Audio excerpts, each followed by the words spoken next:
Hello, and welcome to Law Deals, the podcast where we help law firm owners create succession plans, profitable partnerships, and seamless practice transitions. We're on a mission to help you build a scalable firm so you can work less without sacrificing income, reduce your firm's dependency on your daily presence, and choose who you work with and what matters you handle. I'm your host, Ed Alexander, a transactions business lawyer with 31 years experience and owner of Alexander Business Law. Today, I'm joined by my friend Glenn Gutek, a practice advisor with Atticus and CEO of Awake Consulting and Coaching. Welcome, Glenn. It's good to be with you. Glenn's journey to advising attorneys is fascinating. After serving for 10 years as senior pastor with churches in Southern California and Florida, in Florida, at least one of them was in the Keys, which is pretty cool. He transitioned to working with law firms in 2001. He brings a unique perspective with his background in psychology, philosophy, and organizational leadership. Glenn and I have had many a conversation about philosophy and politics as well. Glenn graduated with honors from Flagler College with a degree in psychology and philosophy, earned his Master's of Divinity from Ashbury Theological Seminary, and an MA in organizational psychology from the University of Kentucky. His extensive experience includes working with executives, managers, and leaders across various industries and serving as an adjunct professor at the University of Kentucky and Azusa Pacific University's Business School. He is the author of Wake Up Calls and Wide Awake Leadership, and he's developed a framework for helping professionals convert challenging experiences into opportunities for growth and higher productivity. He's particularly passionate about the intersection of leadership, culture, and performance, elements that are critical to creating a law firm that's both valuable and successfully transferable. Glenn, I'm thrilled to have you on Law Deals today. Welcome to the show. Thank you for having me. It's kind of different for us to be having this kind of conversation in a formal setting because so much of our interactions have just been random back and forth. So I'm looking forward to this. I am too. I want to tell a real quick story that I thought was would typify most of our conversations. So Glenn and I attended a seminar together at the University of Central Florida, and it was a business-related seminar. And at one point in the seminar, they went around to talk to people about what did you think about the topic that had just been covered. And was my turn. I started speaking about my thoughts, and Glenn turned to me and said, an old SNL line, "Ed, you ignorant slut."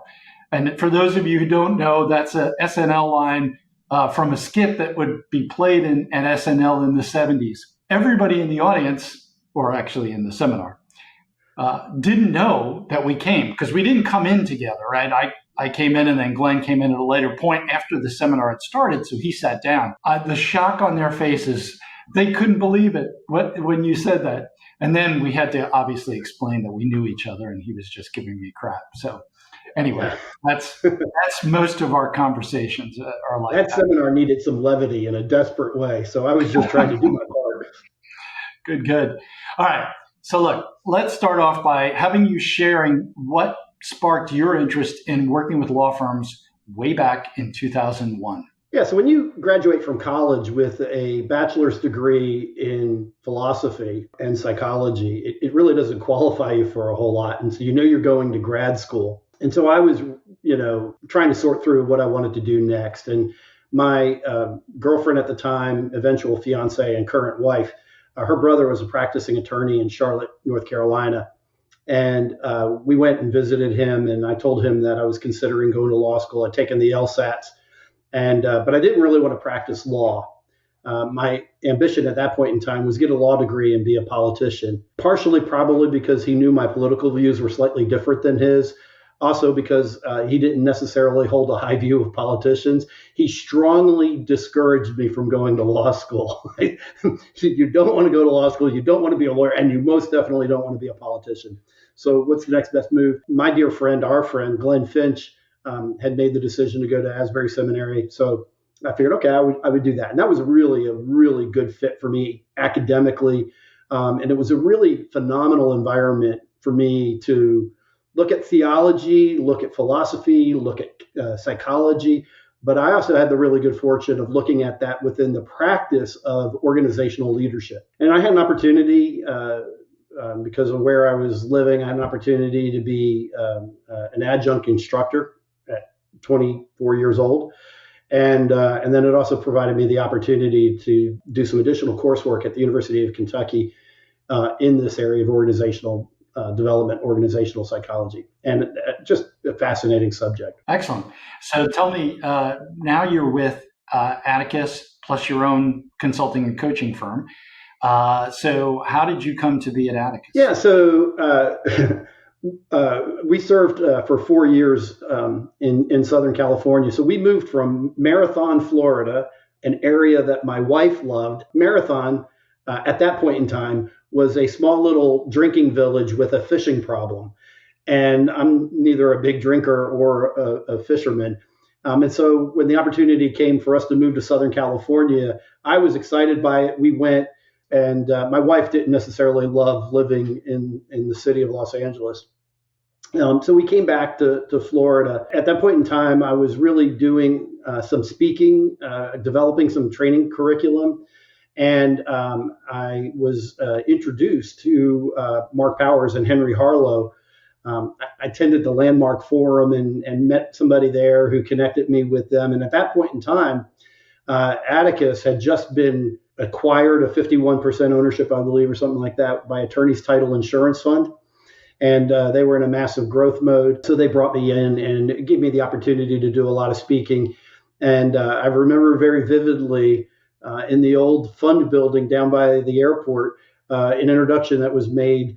And basically, here's Ed Alexander. He's going to teach you everything you don't know about the business side of the practice of law. And so I was a student, and I want to tell you, to this day, you are a great teacher. I remember spending all kinds of time because the one thing I didn't have a lot of depth in. I brought some things to the equation, but the number side, the economic aspect of the practice of law. My dad was an accountant, and part of a decision I made as a teenager was I was not going to be an accountant. I'm so bad at math. I am so bad at math. I decided to marry a math teacher. And I remember you drawing on the whiteboard, and you made the economics fascinating to me.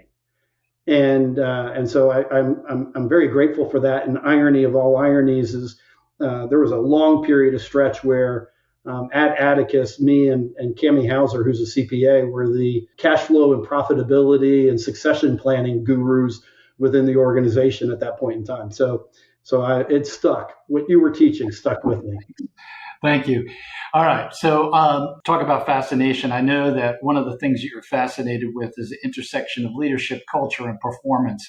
So talk about how these three things impact law firm value and succession planning. I think one of the mistakes leaders make is they believe that culture is predominantly created top down. And so, they'll communicate the vision, they'll define the mission, they'll craft the vision and mission statements, they'll craft the core value statements, and they'll deliver them from on high and believe that that is sufficient to shape the culture. Meanwhile, the frontline person, the receptionist, the brand new paralegal, the runner, they believe that they are critically shaping the culture. And I think one of the mistakes is that people don't understand that culture is a top-down, bottom-up conversation. It is a conversation that is continuously happening. And as much as you think you'll define it with crafty statements, it is always enacted and understood by people and personnel who have a fairly low level of commitment to the long-term success of the firm. And so these two conversations take place, and eventually it's the conversation between those two forces that really are the real culture of the organization. And then the reality is this: culture has a huge impact on what shows up, whether the new employee has a curiosity about what the work they're doing, or a standard of excellence that is expected, or what does personal and professional growth look like. And I will tell you, I had the very good fortune. One of my first jobs, 16 years old, was working for Publix, and I worked for a phenomenal manager at Publix. And then when I graduated from high school and college, and I transferred to another store under another manager. And it was fascinating to me to see the universal culture of Publix, where you create an experience where shopping is a pleasure, but the variation of the expectation of performance being heavily influenced by the top-down culture. And there's such variation in that. And there's certain cultures you walk in that inspire you to be better. And then there are other cultures you walk in and it actually inspires you to do as little as humanly possible. I was at a seminar, and one of the speakers talked about culture in the sense of what is exuded by your firm, right? What's the natural thing that's coming out of your firm? And you can make a list of various different things you want the culture to be, but at the end of the day, if it isn't natural, it isn't going to happen, right? Right. So, yeah, it's interesting. It's that real conversation of what's going on and how the leader accepts things or doesn't accept things, what the leader does themselves, all of that. So interesting, very interesting. Obviously, the great books that we read regarding business and leadership and culture are primarily targeted for executives in Fortune 500 companies, right? And they'll talk about the impact of a leader on culture and performance and everything like that. The one thing that's always fascinated me about law firms is a significant part of culture is the casual observance of how you conduct yourself. And in a small business, in a small law firm, the rank and file member has eyes on the leader almost every minute that leader is physically present.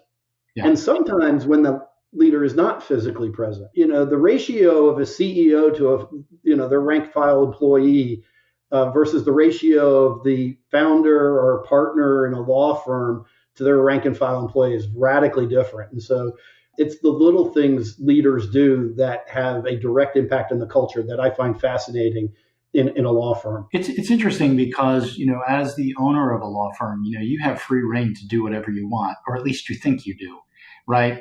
And in the reality is that you really have to set the tone. And if you don't set the tone, it's going to come back and bite you. There's no question about that, right? Set the right tone. You're always setting the tone. It's setting the right tone so that it doesn't come back and bite you. Okay. So you've written 2 books. Wake Up Calls is your first book, or is that the second? It's the second book, yeah. Second book, okay. It explores how to reframe negative or surprising events with the right perspective. So walk us through some of the crucial steps that attorneys need to take to create the firm they truly love. Those books were written some time ago that I actually forgot that I wrote them. and I'm just so flattered because now that I've known that you've at least read it, that makes 3. My daughter now works as office manager for a accounting firm, a CPA firm.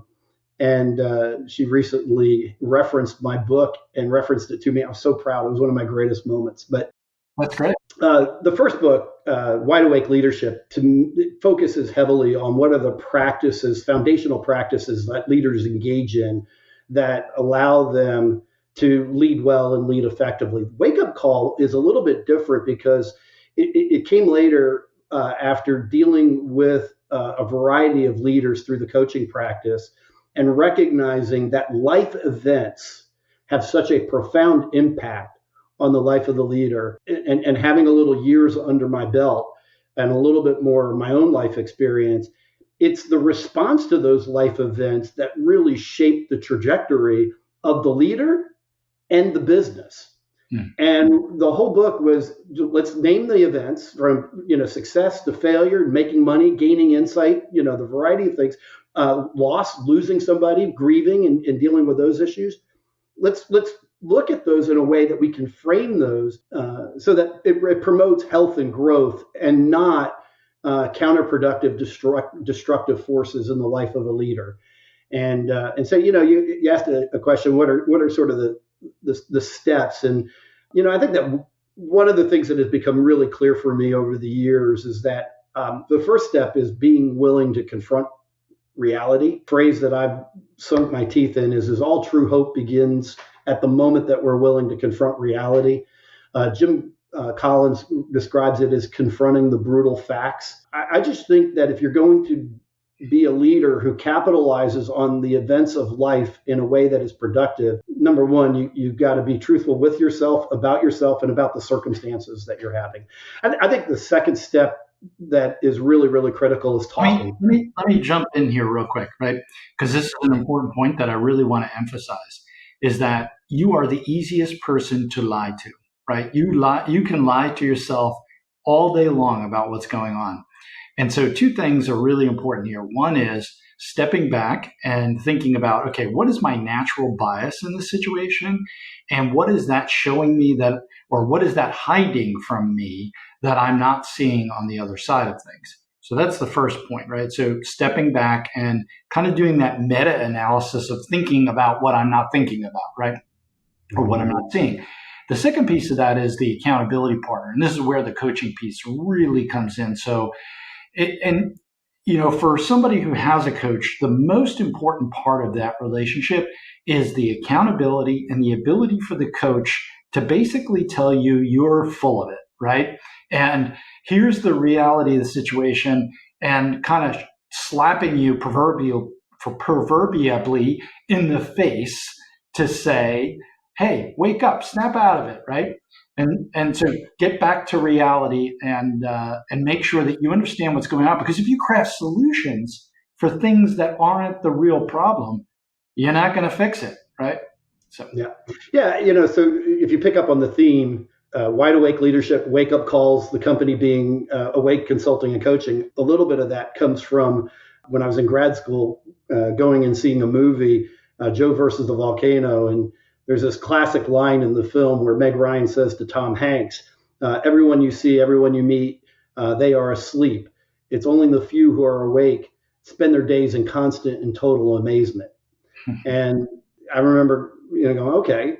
And life events can put you into a slumber. And we have to have these wake up calls. We have to have these proverbial slaps in the face that cause us to think about the way we're thinking about our situation or context. So, and one of those slaps in the face I've found anyway, with working with lawyers who are really getting to the point where they're thinking about what's my succession, what's my transition, what's this going to look like? The slap in the face is I get to the age where I can't just force everything through. I don't have the physical energy to force everything through. And now I've got to figure out, okay, I did it the brute force way beforehand, and now I got to figure out something else because this just doesn't work anymore. Yeah. And so, you asked a great question in terms of what are steps, and steps are helpful, tools to help you navigate. This is where coaching comes in, because leaders need to hear how they're thinking. Mm-hmm. The primary tool in a leader's tool bag is verbal communication. And I think that one of the real values of coaching is to hear how you're thinking. Because if you literally are not talking, if you are silent and these thoughts are funneling around in your head, there's a lot of ambiguity around that. And oftentimes we're either subject to, you highlighted earlier, self-deception or rationalization. Mm-hmm. And if we don't confront reality, and then in the process of confronting reality, talk that out with a trusted coach, counselor, advisor, or friend, what will begin to happen is we'll have a lot of ambiguity. And so step 3 also is, okay, you can talk. I do think that if the life events are going to be productive events for us, we got to confront reality. We got to talk it through, but we also have to have a bias for action. Mm-hmm. I think we've got to learn to act before we have perfect clarity. And I often find that one of the most disastrous and counterproductive forces for folks is perfectionism, because it holds us hostage to whatever context or situation that we're in. And oftentimes clarity is revealed following the next best step. And I think leaders that work their way productively through the events of life and leadership are the ones that have a bias toward action. And then the final step that I think is really, really critical and often overlooked is, hey, recognize progress and then celebrate that and enjoy the process of winning. And I think that oftentimes gets overlooked. And sometimes there's a bitterness that occurs when we're working processes and making progress, but the script that we're still telling ourselves is we haven't arrived. We haven't arrived. And the truth of the matter is a dynamic life journey is one where the arrivals are few and far between. Right. So there's a lot to unpack there. So let's kind of go back to number two, right? So number two, the biggest problem that I see in number two is that our ego gets damaged by somebody telling us that we are wrong or that we maybe don't have it exactly the way it should be, right? Because in particular with lawyers, we've done everything right? And we've built the practice and we've done this and we've done that. So now hearing all of a sudden, hey, this is not the path you need to go on. Here, think about some changes to get to the correct path. It can be difficult, but kind of tamping down that ego is absolutely essential. And I've experienced this problem plenty of times, as my wife will tell you. The third point about it is that action is great. We should absolutely take action, but it's a spectrum. Now, most of the people end up on the overanalyze side of that spectrum, but some people end up on the too much action side of the spectrum, right? It's frenetic. It's random. It's yeah. And they leave absolute disasters in their wake because nothing is ever completed. It's always started, and then the next idea comes up, and we're going to go start that. So, again, another thing you have to pull yourself back from. And if I could add, kind of the spectrum piece, there are those that sort of reflect, ruminate, and sometimes that just sucks you down a black hole. The other bias, I do believe the act, reflect, and that is what really does stimulate growth and forward progress.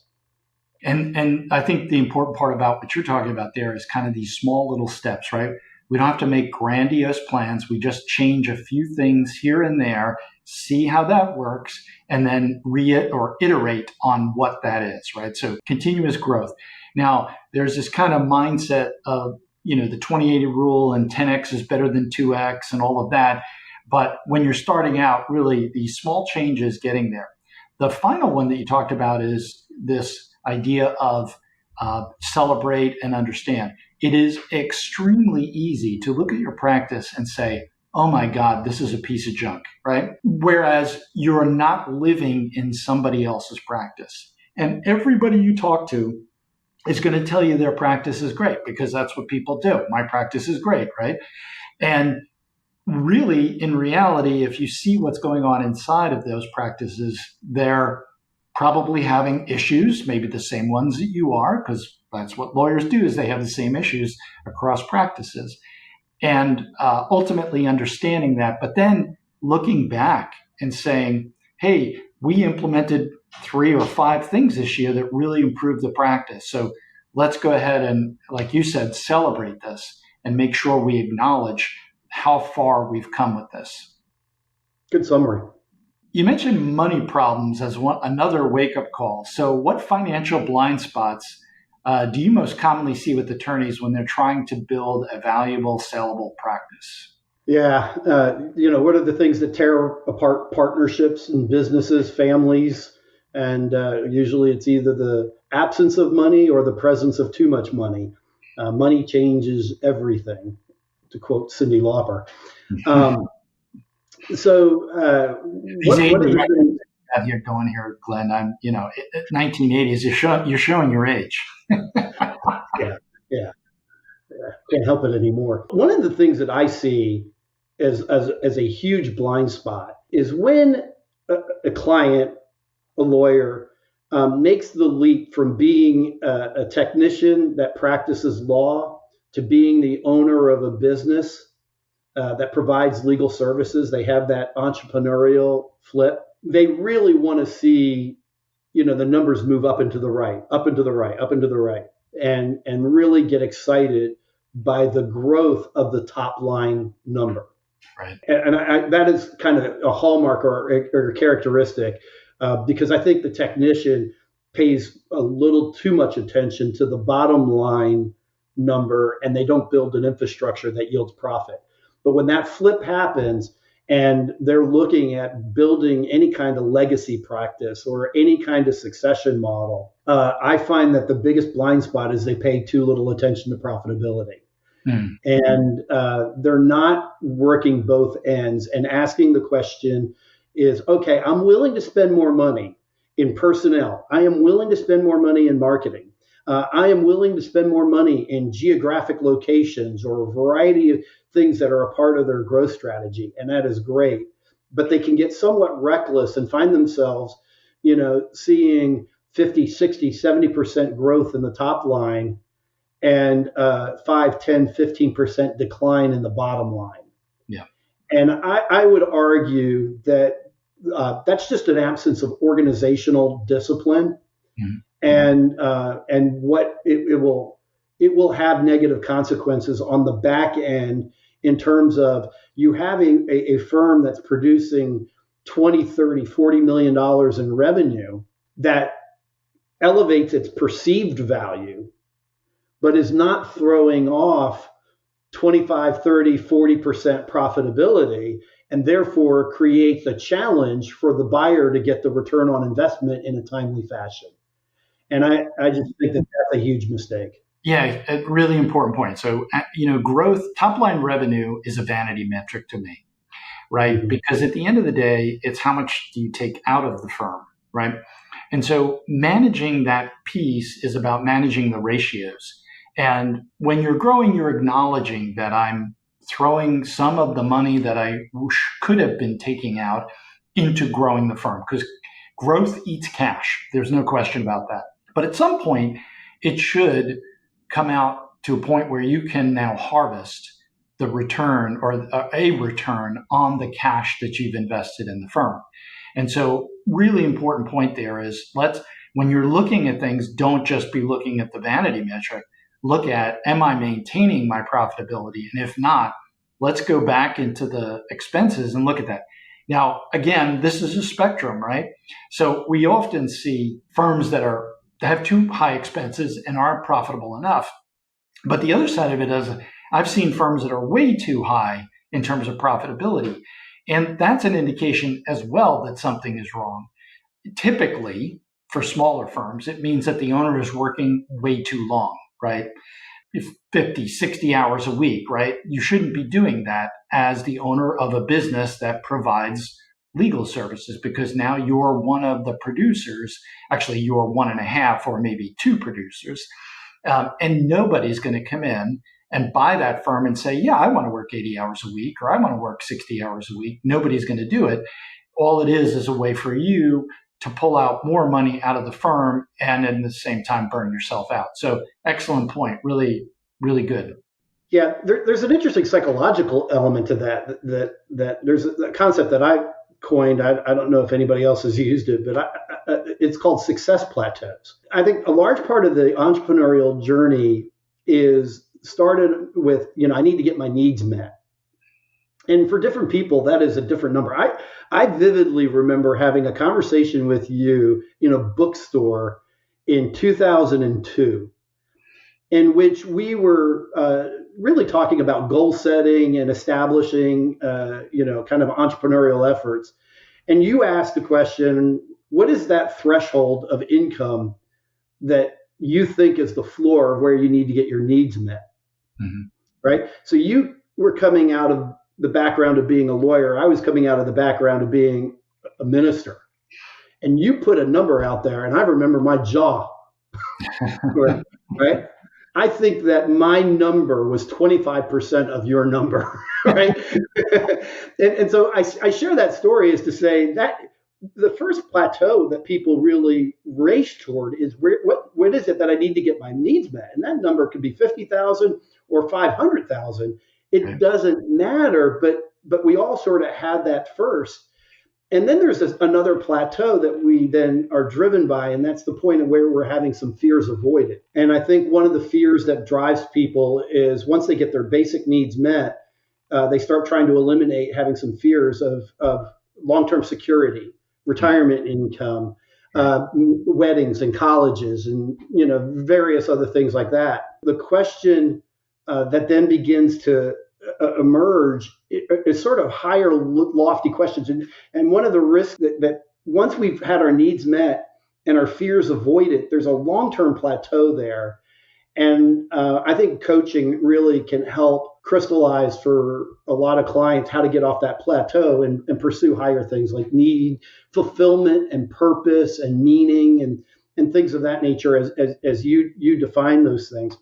So in the entrepreneurial journey, wherever that point is, somewhere between needs met and fears avoided, there's a personal income level that you hit that you're very comfortable with. And then you have the entrepreneurial, and you get caught up in the vanity number, and you're not disciplining yourself to take money out of the firm. And when you're a sole shareholder, I find that so many sole shareholders just don't take money and profit from the firm to their personal account. And the mistake that is made there is you would probably, if it were in your personal account, put it to use in value generation. Whereas when it's left in the firm, it's a false security measurement or a false security metric. And I just think that there's really good organizational discipline that you think about taking money out of the firm, distributing it to the shareholder effectively so that you can keep a healthy gauge on what is the profitability of the firm really look like. Yeah, I mean, if you look at your firm as an investment, like it should be, right? Because if you think about it, right, you could go to work for somebody else and make a fair market value salary, right? And so you should, in your firm, pay yourself a fair market salary for the labor that you provide to the firm. That's appropriate and just. But then the firm itself, and this is, by the way, this is where most people I've seen fall off the cart, is that they're either paying themselves way too high or way too low. And then they don't recognize what the true profitability of the firm is, right? And so, I'm going to take it all out. So there's no profit. Okay, well, that's a tax thing. That's not the reality, right? And so looking at it and saying, okay, well, I'm going to profit from this firm. Profiting from the firm is like investing in the stock market, right? You could invest in a blue chip stock and it's going to pay you, let's just call it 7 to 10%, right?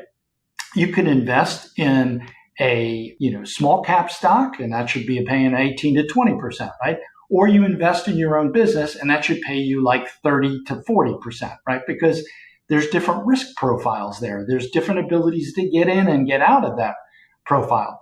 And so if you're just throwing a bunch of cash and leaving it in the firm, number one, you're at risk for litigation, right? That's a perfect target for litigation, is having all that cash in there. And then when the claim is made, you can't be pulling that stuff out.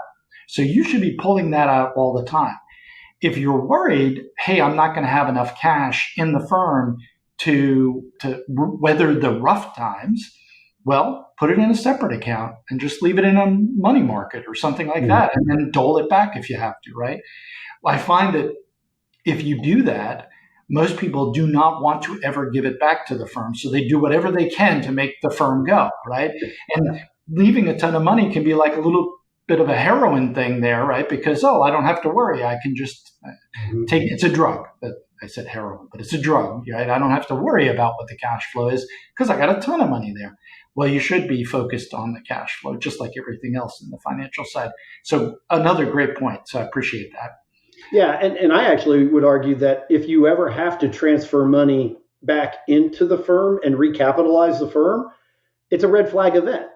And you want to make sure that you're not doing it because you're asleep at the wheel, but you're recapitalizing the firm for the purpose of growth, acquisition, intentional, purposeful, those dynamics. So I actually think it's great to get it out of the firm, and then if at some point down the road you got to pour money and capital back into the firm, it's a wake up call. It's a pause, and it forces you to think, intentionally, because at the end of your, as you start heading into your wind down or your succession or your sale or whatever model that it is, the one thing that you don't want to be doing is doing a whole lot of subsidizing the firm from your personal income. Yeah. And that's the problem with most wind downs, right? So I call them liquidation events, but it's like, that lease is going to continue and your people are going to be looking for new jobs and you took on matters you got to complete. And all of a sudden the overhead starts to eat you alive because the clients are maybe not paying you as much or you don't have much more in the matters and things like that. That's why liquidation, although unfortunately it's the most common exit strategy, is probably the worst exit strategy because at least with when you die at your desk, you don't have to deal with it. You leave it for everybody else to clean up your mess. Yeah, on the Awake side, we do a lot of work with business owners who are not legally allowed to sell a large chunk of their business, and so they have to think about working through their liquidation event or Mm-hmm. or a very slow. And in that arena, we really do not want the recapitalization of the core business. Yeah. Because you're liquidating the asset. Right.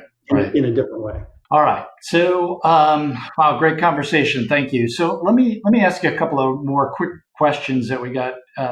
What's the number one way for attorneys to reduce their firm's dependency on their daily presence? Yeah. So, obviously, delegating, training, those are sort of the obvious answers. I think that one of the things that often gets overlooked in succession and often causes the partners, the leaders to be held hostage is the success of the firm is often born out of a particular worldview, a way of looking at customer service, a way of looking at networking, a way of looking at the business climate, and all of those kinds of things that are sort of stored up in the perspective of the leader, whoever she or he is. And I would argue you can do a great job delegating, and you can move a lot of tasks from your desk to somebody else's desk. But there will always be this frustration over they just don't see what I see. They just don't think the way I think. They don't seem to care the way I seem to care. And I just think if you really are wanting to continue the culture, to continue the performance of the firm, you have to spend some time around the water cooler or over a dinner table or just with your legs kicked back and your feet on the desk pontificating. Mm-hmm. Because I think the next generation of leaders just needs informal exposure to the way in which you look at the world and how you solve problems as a lawyer, what you hear when you're listening to a client talking about their problem. Wow. And so all of those things, I think, are one of the most overlooked things. I think you can delegate. I think you need to train. I think you need to redirect traffic patterns away from your desk so that they go directly to somebody else's desk. But don't miss plenty of opportunities to just pontificate. Download who you are. And I learned this, or, when I was first starting out as a young professional woman, I think all of that stuff needs to be transferred. Yeah. Excellent. Okay, good. I guess, we're coming to a close here. So tell us a little bit more about your Wide Awake leadership and your books and the insights that attorneys might gain from those books. So, obviously, the majority of my coaching practice is with law firms and lawyers. Awake works in industries and professional service firms outside. So obviously, if you're a lawyer, you want to reach out to me, you can do that. But even if you know another business and you work with other businesses and they're dealing with issues related to effectiveness and leadership, we have somebody that can work with them. Also, a few years ago, I wanted to invest in a turnaround business, and I was able to merge my fascination with baseball with an interest in business, and initially bought one baseball team. We now our partnership group owns two baseball teams, which is kind of fun. We're always trying to look at the mixing of practical, pragmatic tips, tools, and techniques, which I think a lot of coaches do. Here are the tricks of the trade. Where I would argue that we're a little bit different is we're not just interested in the tips, tools, and tricks, but understanding what what causes organizations to flourish. And so all leadership begins with self-leadership.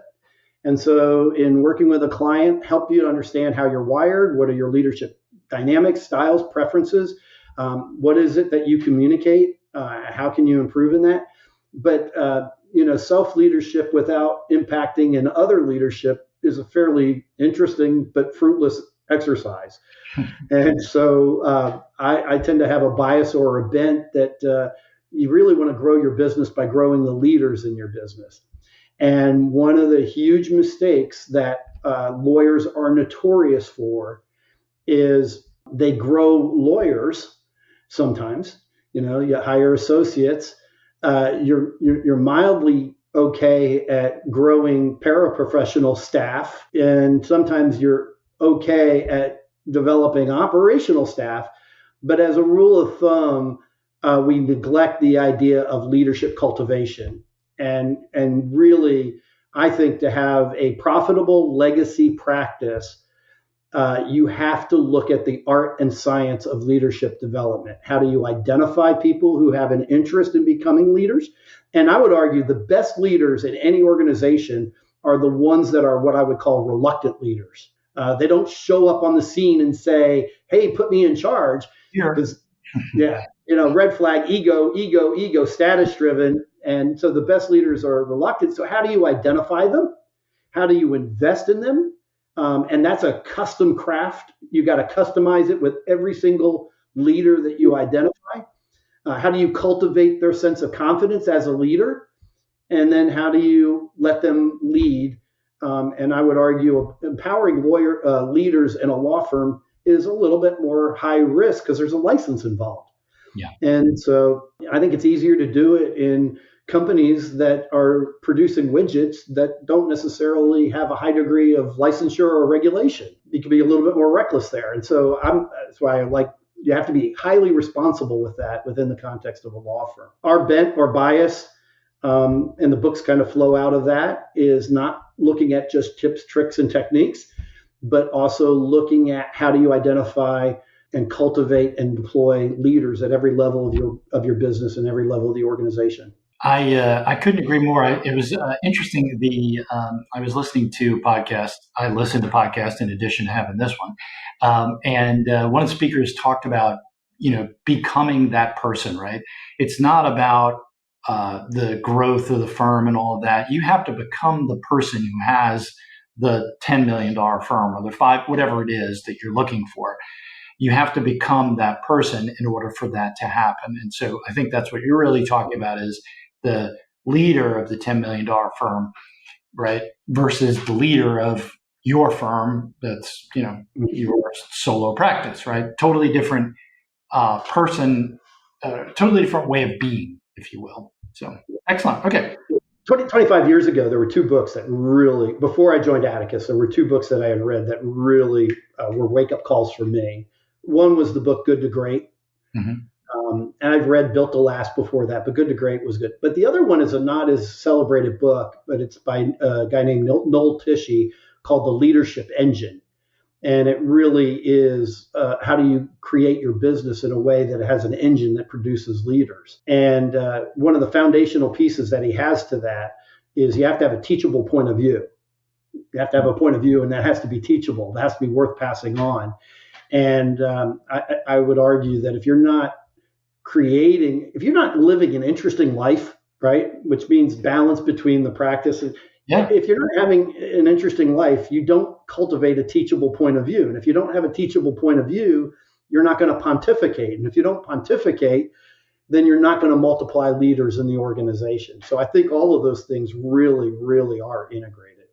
It's an interesting thing that comes up from time to time because as you're looking at bringing on successors in a firm, right, sometimes the successors are not interested in becoming shareholders in the firm. And part of the reason for that is that they don't want the life that you have, right? And right, because all they're looking at is, wait, that's a lot of work. I don't think I want to do that. I want to have a life. I don't want to be one dimensional. I want it to be a full life. So that's interesting. All right. So what's the best way for our listeners to connect with you if they're interested in learning more about you coaching them or some resources? Yeah, so probably the best way to reach out to me is my email address. And I don't know if it's going to be in the podcast notes, but it's Glenn G at atticusadvantage.com is probably the best way to do it. Okay. You can go to either the Atticus website or even awakeconsulting.com and go to the website.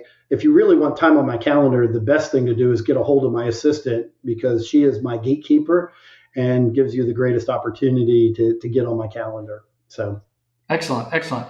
Well, I appreciate you coming on and want to thank everybody for listening and look forward to talking to you in the next episode of Law Deals. Thanks.